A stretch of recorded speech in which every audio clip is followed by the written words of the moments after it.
Moadine et Simcha, alors je vais faire un format un peu plus long que d'habitude, parce que c'est l'Ilou Nishmat, mon grand-père.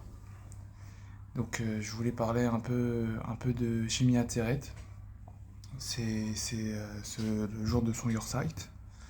Donc voilà, je voulais faire un Ilou Nishmat pour lui.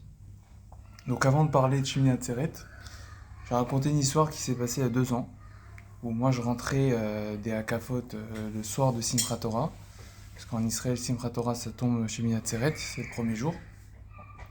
Et quand je rentre, je suis passé devant un Beth Knesset où ils avaient encore plus tardé que nous sur les Hakafot. Et donc ils continuaient à tourner avec le Sefer Torah. Et j'ai vu quelqu'un dehors en train de pleurer. Il était pas bien, je le voyais triste. Donc j'ai essayé de lui parler pour le rassurer. Et il m'a dit que le défunt qu'il pensait le manquait. Et donc il pleurait, etc. Moi j'étais très gêné, je savais pas vraiment quoi faire dans cette situation. Mais ça m'avait quand même étonné qu'à un moment de simra comme ça, la personne elle pense à son père ou à sa mère. J'ai trouvé ça très très spécial et ça m'a marqué. Je sais pas, ça m'a marqué. Et là, au prochain, j'ai pu étudier pendant Chol Hamoed euh, quelque chose qui pourrait m'aider à comprendre pourquoi il a pensé à ce moment-là. Il y a un intérêt de Yeshua qui dit qu'au moment des Hakafot, au moment où on tourne avec le Sefer Torah le soir, et ben toutes les âmes qui sont, que ce soit au Gehinom ou qui soient en haut, et ben ils viennent avec nous être témoins de ce qui se passe. Donc en gros, ils nous regardent si on est content de, de- d'être avec la Torah, est-ce qu'on est content de danser avec la Torah. Et donc peut-être que c'est ce manque-là où il a ressenti que son père était là, et donc c'est pour ça qu'il est sorti et a commencé à pleurer.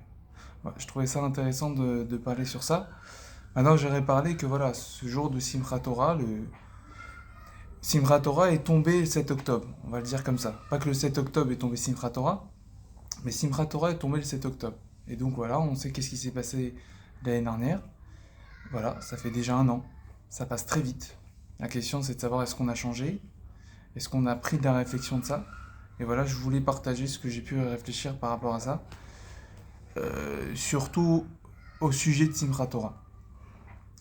Donc, on a vu un élan d'Ardout, un élan de personnes qui veulent être ensemble, tous unis, après le 7 octobre, qui s'est un peu estompé petit à petit, qui a gardé ses marques, mais il a quand même estompé. Mais voilà, je voulais parler très rapidement, parce que c'est un sujet en choix, ça fait partie du shalom, donc je voulais en parler très rapidement. Voilà, le shalom, c'est un idéal utopique. C'est un idéal qui ne peut pas exister avec plein de personnes qui sont différentes. Cet idéal peut être seulement si on a une aide d'Hachem. Parce que techniquement, naturellement, on n'aime pas les gens qui sont différents de nous. Quelqu'un qui est différent, un gauchiste, ne va pas aimer quelqu'un de droite. Un capitaliste ne va pas aimer quelqu'un qui est communiste. Un religieux, sache un non-religieux, aura du mal vis-à-vis je mets bien entre guillemets, des personnes qui sont antagonistes, qui sont des personnes qui sont exactement contre. Donc ils auront du mal à aimer. Donc la seule manière de pouvoir avoir le shalom, avoir une paix totale, c'est grâce à une aide d'en haut. Et je me réfère au passage qu'on dit à la fin de la Nida, on dit à la fin du Birkat Amazon, Ose shalom uromav, ou berachamav yase shalom alenu. En gros, il faut que le shalom il vienne d'en haut. Le shalom, il faut qu'il soit actionné en haut, qu'il commence en haut, c'est-à-dire c'est pas dans nos mains, pour qu'il puisse venir. Après, évidemment, on a plein de choses à faire, et là je ferai référence à la ville la plus convoitée du monde, qu'on appelle Jérusalem, Yerushalayim. Il y a le mot shalom dedans, mais pour arriver à un shalom dans une ville comme ça, même en règle générale, il faut les autres lettres qu'il y a dans Yerushalayim, à part les lettres de shalom, qui correspondent à la ira, qu'il faut la crainte d'Hachem. Et ça, on va en parler. Il y a une technique pour que tout le monde vive en paix, en tout cas ne se dérange pas, on va le dire comme ça. Il y a une technique, et c'est un proverbe qui s'appelle l'ennemi de mon ennemi est mon ami. Et donc c'est ça qui s'est passé le 7 octobre, puisque tous les cycles politiques, toutes les façons de penser, toutes les façons idéologiques avaient un même ennemi qui s'appelle Gaza et tous ceux qui voulaient contre Israël, alors l'ennemi de mon ennemi est mon ami. D'accord? Donc ça crée un point commun. Le problème, c'est que quand la hype de ça, la hype de l'ennemi, la motivation, elle est plus présente, alors comment on fait? Comment on peut faire pour faire en sorte que lorsqu'il n'y a plus la motivation d'un ennemi, c'est voilà, on commence à s'habituer, voilà, même en étant en Israël, on commence à s'habituer qu'il y a la guerre. Des fois, on ne se rend même pas compte qu'il y a la guerre. Et donc, comment faire pour garder ce point commun, pour qu'on puisse rester bien ensemble et qu'on se mette pas chacun des bâtons dans les roues. Donc, il y a une autre technique, c'est de trouver un autre point commun. Au lieu de trouver un point commun qui est désavantageux, c'est trouver un point commun qui nous réunit. Pas qui nous réunit indirectement parce qu'il y a quelqu'un qui nous vise à nous et donc on se sent réunis, mais un point commun qui nous réunit directement. Donc un avantage, pas un inconvénient. Quel est le point commun qu'on pourrait trouver comme ça? Donc voilà, je donne un exemple. Les Français, au moment de la Coupe du Monde de foot, eh ben, ils vont tous être unis vis-à-vis de d'autres pays. Pourquoi? Ils vont tous soutenir l'équipe de France parce qu'ils sont français. D'accord? Et c'est ça qui leur permet de soutenir, d'être des spectateurs et d'être pro équipe de France. Et ben nous, on doit créer le même système pour pouvoir être ensemble, bien qu'on est différents. Alors maintenant, il faut chercher. Il faut chercher un point qui pourrait nous permettre de tout le temps rester ensemble. Un point qui est la hype ne descend pas. Un point qui est universel, qui est omniprésent. Donc voilà, il faut chercher. Donc on peut proposer, je vais en proposer certains, mais je ne pourrais pas les développer, mais je vais en finir sur un, vous allez comprendre. Donc un qu'on pourrait proposer, c'est le sang juif. Puisqu'on a le sang juif, alors voilà, toi et moi, bah, on est ensemble. Non, ça suffit pas. Pour expliquer que c'est notre histoire. Toute l'histoire qu'on a, les pogroms, la sortie d'Égypte, la Shoah, on peut donner plein de choses. Est-ce que ça suffit? Non. On pourrait donner aussi, bah là, on a une terre en commun, on a la terre d'Israël qui est en commun. Est-ce que ça suffit? Je pense pas. Et voilà, je pourrais développer, mais c'est pas le sujet de ça. Moi, je pense que le point commun qui est le mieux et qui nous ressemble, c'est la Torah. C'est le fait d'utiliser un élément qui nous réunit, c'est l'élément par excellence. Voilà, la terre d'Israël, il n'y avait plus quand on était en galoute. Quand on était en galoute, il n'y avait plus la terre d'Israël. Voilà, il y a plein de points. Et à la fin, c'est la Torah. Voilà. Ça, on peut développer, mais moi je conclus, très simple, c'est la Torah et c'est le meilleur point pour nous réunir. Voilà. Pourquoi je parle de ça? Pourquoi je parle d'Ardout? Pas parce que c'est une question événementielle de l'année dernière, non, pas du tout. Je parle de ça parce que Simchat Torah, figurez-vous, qu'il y a énormément de mefarshim, énormément de commentateurs qui parlent de Ardout à Simchat Torah. Donc Simchat Torah alias Shemini Atzeret. Donc voilà, je voulais partager pourquoi il parle de Ardout à chaque fois, et je vais vous partager quelques commentaires très, très sympathiques. Et avant ça, voilà, on explique c'est quoi Shemini Atzeret. Shemini Atzeret, Atzeret, c'est le mot clôture. Atzor, c'est stop, c'est stopper. En gros, après tout un cursus de fête, plutôt un cursus de 7 jours de Sukkot, Hachem il dit bon, voilà, le 8e jour, j'ai pas envie qu'on parte comme ça, venez on fait une petite fête, on se fait une petite Seuda Shishit tranquillement, et voilà, on se fait un petit kiff. Et voilà, c'est ça que représente Shemini Atzeret, c'est une fête de clôture parce qu'on a du mal à se séparer. D'accord? Il y a cette fameuse phrase qui dit « Caché, Alay, c'est difficile pour moi, votre séparation. » D'accord? C'est très difficile pour moi. Et c'est ça que figure, qui veut dire Shemini Atzeret. Voilà. J'aimerais vous parler d'un certain commentaire qui s'appelle Toldot Yisrak. Toldot Yisrak, il explique que comment ça se fait qu'Hachem il a du mal avec le fait qu'on va se séparer de lui. Mais Hachem il est tout le temps avec nous. C'est marqué Melo Kolares Kevodo. sa gloire est partout dans le monde. Donc c'est-à-dire qu'il est tout le temps présent. Donc s'il est tout le temps présent, comment ça se fait qu'il sent qu'il y a un manque après Sukkot, où il va sentir une séparation? Comment c'est possible? Alors, on peut expliquer que ça a des moments plus intenses avec Akadosh Baruch Hu. On peut expliquer que voilà, Tishri, Elul et Tishri, c'est des moments où on est encore plus présent. Hachem, c'est comme si qu'il se rapprochait de nous, et que nous, on doit profiter de ce moment-là. Torah d'Israël qui dit quelque chose de plus intéressant. Il dit que non, ce qui est difficile, c'est pas, parce qu'il faut savoir lire, il dit comme ça, il dit c'est pas la séparation entre Hachem et moi, non, c'est la séparation que j'ai avec mes frères juifs. C'est ça qu'il explique. Il dit parce que voilà, qu'est-ce qui s'est passé? Pendant la fête, on était tout le temps ensemble. Après la fête, on va se séparer. Et bah ça me fait mal. Voilà, c'est ça qu'Hachem il dit. Ça me fait mal que vous allez être moins ensemble. Et le Méoré Or, il dit encore plus que ça. Il dit que c'est tout le cursus que maintenant j'ai du mal. Pendant Rosh Hashanah, il y avait un principe qu'on était jugé à Gouda Achat, qu'on était jugé d'un seul paquet. Donc on est encore ensemble, encore ce sujet de Hardout. Yom Kippour, c'est un moment où on est tous ensemble. Mais pourquoi on est tous ensemble? Parce qu'il n'y a pas de Yetzer Hara, d'accord? Le Yetzer Hara n'est pas présent. On dit que le Yetzer Hara n'a pas d'influence le jour de Yom Kippour. Donc s'il n'y a pas de Yetzer Hara, il n'y a pas de jalousie, il n'y a pas de haine. Donc s'il n'y a ni l'un ni l'autre, et ben on est tous ensemble. On s'aime. On s'aime, on est tous ensemble, on a la hardoute. Donc voilà, encore Yom Kippour, quelque chose qui représente la hardoute. Et Sukkot, où on représente, donc déjà la Soukha, ça permet un rassemblement de tout le monde, mais surtout que quand on prend le loulav avec les 4 espèces, et qu'on sait que les 4 espèces représentent les béné Israël dans tout leur état, et qu'on les met ensemble exactement, et ben encore une fois, le Sukkot, ça représente la hardoute. Donc on vient et on fait Shemini Atzeret pour clôturer cette fête de hardoute, et on veut garder cette hardoute-là, cette hardoute, cette unicité ensemble. Il dit encore plus que ça.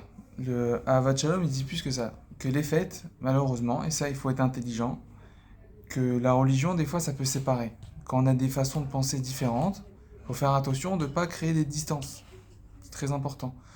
Par exemple, voilà, moi je pense comme tel rave, non, moi je pense comme tel rave, et ça peut créer des divergences, ça peut créer des petites disputes. Et voilà, il faut faire attention à ça. Et c'est ça que Shemini Atzeret vient définir, vient symboliser, c'est voilà, de garder cet hardoute, bien qu'on a des opinions différentes. Et je garde le top du top, quelque chose qui m'a marqué, qui m'a mis une claque, je vous le dis franchement. Shemini Atzeret, voilà, Atzeret c'est marqué dans la Torah, et Onkelos, il donne un terme très spécial, il donne le terme Kenishu. D'accord? Pour expliquer en araméen le mot Atzeret, il donne le terme Kenishu. Et le terme Kenishu, c'est un terme qui aussi a une connotation de hardout, de se réunir. Donc on comprend que Shemini Atzeret, le jour de Simchat Torah, alias le jour où il y avait le 7 octobre, ça représentait exactement le moment de la hardout. Parce qu'avant le 7 octobre, il y avait des problèmes d'hardout. D'accord? J'ai trouvé ça intéressant, voilà, j'ai remarqué ça, j'ai trouvé ça intéressant de parler de ça avec vous. Et encore plus que ça. Donc là, on parle de shalom en 2 mots. On parle d'être en paix. Et c'est tombé quel jour le 7 octobre? C'est tombé Simchat Torah. C'est tombé Shemini Atzeret. Mais c'est tombé aussi Shabbat. Et Shabbat, dans le Zohar et dans plein d'autres endroits, ça représente le shalom. C'est-à-dire que le Shabbat est le témoin du shalom. Voilà, le Maharal, il parle de ça.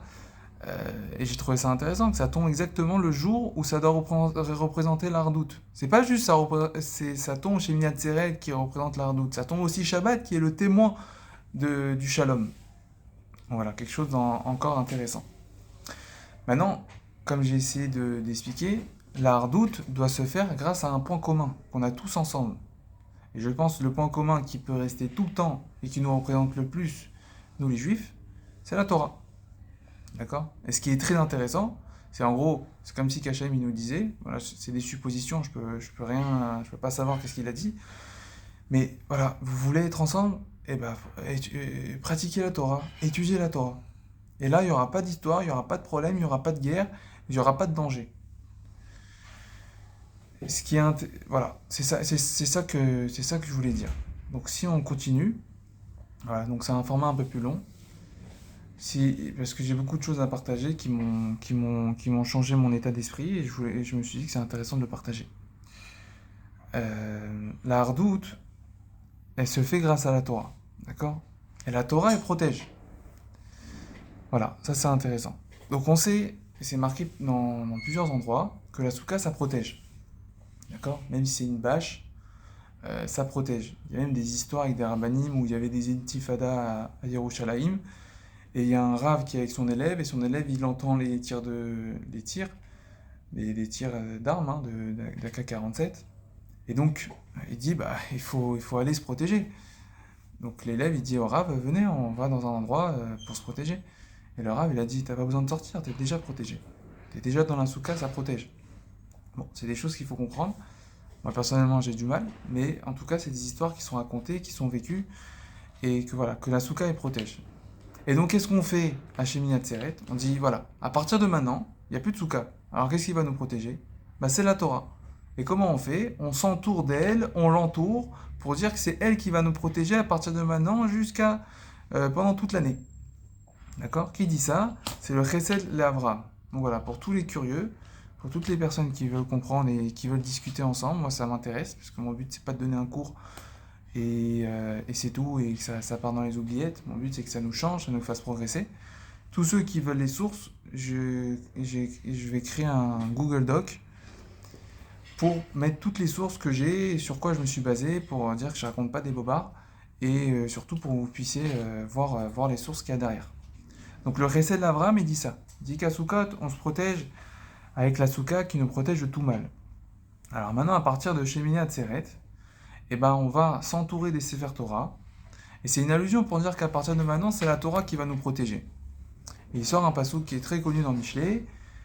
Je donne juste la fin du pasouk. Meshavecha tishmar alecha. Même quand on est allongé, eh ben, la Torah va nous protéger. Donc là-bas, c'est un pasouk qui explique que dans toute situation, la Torah nous protège, que ce soit dans ce monde, que ce soit quand on est décédé, etc. Et donc on voit que la Torah protège. Et ça, je voulais un peu plus développer avec vous. J'ai trouvé ça très intéressant parce qu'en fouinant, j'ai trouvé une Gemara dans Baba Metzia, d'Av Koufret, qui explique comme ça. Qui explique que, voilà, imaginons que nous sommes en guerre, et ben, il faut payer des murailles, d'accord, pour se protéger. Pour protéger la ville, il faut mettre des murailles, mais il faut payer tout ça. Alors qu'est-ce qu'on fait? On demande aux contribuables, on demande aux citoyens qui doivent être défendus d'être taxés pour pouvoir être protégés. Donc ils payent une taxe militaire, on va l'appeler comme ça. Et donc c'est marqué dans la Gemara que tout le monde doit payer cette taxe. D'accord? La Gemara a dit, même les orphelins. Même un orphelin qui en soi, normalement c'est l'inverse, c'est nous qu'on l'aide. C'est un orphelin, voilà, il a des difficultés financières parce qu'il n'a pas ses parents. C'est marqué que, voilà, ça c'est intéressant, c'est marqué que voilà, celui qui réjouit un orphelin, Hachem il le réjouira. Donc normalement c'est lui qui est aidé, bah là c'est lui qui doit aider la ville. D'accord? Voilà, c'est pour ça qu'on dit même l'orphelin il doit payer. Et ce qui est intéressant, c'est que la Gemara elle continue, elle dit, mais les rabbanan, on va voir c'est quoi rabbanan, donc les sages, traduction simple, les sages, n'ont pas besoin de payer, n'ont pas besoin de payer pour la protection. La Gemara demande pourquoi, ils ont quoi de plus, qu'est-ce qui se passe? Quelle est la raison pour laquelle ils ne vont pas payer? Réponse de la Gemara, ils n'ont pas besoin d'être gardés. Et Rashi explique sur place pourquoi ils n'ont pas besoin d'être gardés, parce qu'ils sont déjà gardés par la Torah. C'est une Gemara très étonnante, une Gemara qui demande un approfondissement, ça c'est clair, mais c'est marqué clairement qu'ils n'ont pas besoin de payer une taxe militaire parce que la Torah les protège. Donc pourquoi je parle de ça? Pour expliquer que la Torah, ça protège, c'est pas mythique, d'accord? C'est pas un truc utopique, c'est pas un truc qu'on... Non, c'est marqué dans la Gemara clairement qu'ils payent pas. J'aurais compris, j'aurais entendu, d'accord? Qu'on dise, bah, ils vont pas faire quelque chose parce qu'à cause de ça, ils vont pas pouvoir étudier, et s'ils étudient pas, bah, ça protège pas ceux qui vont à l'armée. D'accord? Ça, j'aurais pu entendre. J'aurais pu entendre cette... je dis pas que c'est vrai, mais ça s'entend. Ça s'entend de dire, bah non, quelqu'un qui étudie, on va pas le mettre à l'armée. D'accord? Donc ça, c'est clair. Si quelqu'un il étudie, ça permet de nous protéger et avoir tous les nissim qu'il y a, c'est grâce aux tfilotes que tout le monde fait et grâce à l'étude que les Rachamim y font. Mais là, c'est encore plus fort que ça qui est marqué ici. C'est encore plus fort. C'est que, imaginons le gars, il a de l'argent. Et imaginons que le gars, ça coûte pas très cher la taxe militaire. Et donc ça va pas lui empêcher d'étudier. Bah même si ça ne lui empêche pas d'étudier, et bah il continue, et bah il paye pas. Pourquoi? Parce qu'il n'a pas besoin de cette protection. Il n'a pas besoin d'une protection d'une muraille parce que la Torah elle-même le protège. Et c'est ça qui est marqué dans la Gemara. Donc moi j'étais très étonné, j'ai fouiné, et voilà, c'est à la concrète. C'est pas une Gemara comme une Agada, c'est une parabole qui se comprend par allusion. Non, non, c'est du concret, c'est dans la concrète, c'est marqué clairement. C'est marqué clairement que c'est comme ça que ça se passe. Après voilà, il y a des personnes qui veulent expliquer d'une manière différente, qui veulent expliquer qu'en fait ça sert à rien de leur payer, qui payent une barrière, parce que s'ils doivent avoir quelque chose, la barrière ça va pas les empêcher. D'accord? Bon, ça j'ai pas très bien compris, je veux pas vous embrouiller. Mais en tout cas, ce que je veux dire par là, c'est que la Torah protège et protège d'une manière effective et pas d'une manière mythique. Certes, on comprend pas. Moi, j'ai pas compris. Pourquoi, comment ça se fait? J'aimerais bien comprendre. Comment ça se fait qu'on dit voilà, la Torah ça protège, donc voilà, il paye pas. Il faut bien faire une ishtadlout, il faut bien faire une action de se protéger. Mais la Gemara elle dit clairement. Ah, ceux qui veulent les sources de cette Gemara, c'est page 108. D'accord? Page 108 dans Baba Metzia, dans le traité de Baba Metzia. Bon, c'est une Gemara très intéressante. Il y en a d'autres. Il y a une Gemara dans Sota d'Afkaf Aleph. Tout ce que je veux dire par là, c'est que la Torah protège. Et donc, si la Torah protège, grâce à ça, ça nous permettrait de ne pas avoir de guerre et pas avoir de personnes qui nous veulent nous faire du mal. D'accord? Donc, pour reprendre le plan, je voulais expliquer qu'il y avait un problème de hardout et que le hardout, le problème est le moment où on met notre avertissement via le 7 octobre, via les événements du 7 octobre. On le fait le jour de Shmini Atzeret qui représente exactement la hardout, mais qui représente aussi le fait d'étudier la Torah. D'accord? On dit le Shabbat. Non, c'est Simchat Torah. On dit le 7 octobre. Non, c'est le jour où on met en place la Torah. C'est le moment le plus important où on finit toute la Torah écrite. Où on a lu en un an toute la Torah écrite. Et donc là, on est en train de nous dire en deux mots, il faut se remettre en question, il faut étudier. C'est sympa de pratiquer, vraiment magnifique, c'est beau, c'est magnifique, c'est pas évident même, c'est pas évident. Mais il faut étudier la Torah. Il faut comprendre aussi pourquoi on fait, parce que c'est très dur d'être pratiquant sans comprendre, sans chercher à comprendre. On va pas tout le temps comprendre, mais il faut chercher à comprendre. Et là, ça donne la valeur à ce qu'on fait, et on comprend mieux, et ça devient plus simple. Et ça peut devenir même un kiff. Même un kiff, ça peut devenir de comprendre pourquoi on fait les choses. Et donc, voilà, je mets le point sur le fait que, voilà, qu'il faut absolument étudier la Torah, se faire bien accompagner. Je te donnerai une phrase on a posée à Raphaël Kanevski, je pense.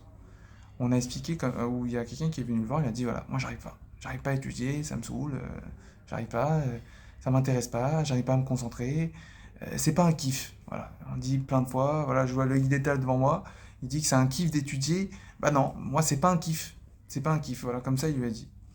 Et Raphaël Kanevski lui a dit quelque chose, ça m'a mis une claque. Il lui a dit, est-ce que tu peux profiter de la douceur du miel si tu as la langue qui a des plaies? Voilà, ta langue elle est coupée et tu mets du miel. Est-ce que tu vas sentir la douceur? Non. Donc il faut changer ça. Il faut enlever les plaies qu'on se met. On se coupe la langue de plusieurs manières, via les réseaux sociaux, via plein de choses. Je vais pas rentrer dans ça. Et donc la Torah en soi est bonne, mais si on a des plaies autour de nous, et ben c'est pour ça on a du mal à apprécier. Donc il faut enlever le problème. Il faut aller au fond du problème. Le problème, c'est pas que la Torah est difficile pour nous et que c'est pas fait pour nous. Non, c'est juste qu'on a des choses qui nous coupent, qui nous coupent de ça et qui nous aveuglent et qu'on comprend plus rien et on voit tout flou et donc on dit que la Torah, c'est pas fait pour moi. Non, il faut juste enlever la crasse qu'il y a pour pouvoir en profiter. Je suis en train de filmer, j'ai dû astiquer ma caméra parce que si je l'astique pas, on me voit pas. Et ben c'est pareil. Il faut astiquer nos yeux, il faut astiquer notre rapport avec la Torah, il faut astiquer notre rapport avec la vie pour pouvoir dire que la vie elle est belle et qu'à fortiori que la Torah elle est magnifique. Et donc, voilà, je voulais mettre absolument le point sur bien étudier et prendre sur soi d'étudier. Je finirai par un Beth Halevi. Le Beth Halevi, il avait l'habitude, au moment de Simchat Torah, voilà, donc imaginez la scène, au moment des Hakafot, ça chauffe, ça tourne, ça danse, ça chante, c'est comme ça, c'est avec les Sefer Torah et tout. Et le Beth Halevi, il arrêtait il arrêtait tout. Il disait, ok, bon, je vois que vous kiffez, vous êtes joyeux pour Simchat Torah. Ouais. Mais la question, c'est, est-ce que c'est réciproque? Est-ce que la Torah, elle est contente de vous? Ça fait mal. C'est une claque. Est-ce que la Torah, elle est contente de vous? Est-ce que vous êtes à la hauteur? C'est ça que le Beth Halevi dit. Donc il parle à ses élèves, d'accord? Beth Halevi, c'est pas n'importe qui. Et ses élèves, c'est pas n'importe qui aussi. Donc il dit, est-ce que nous, on est à la hauteur?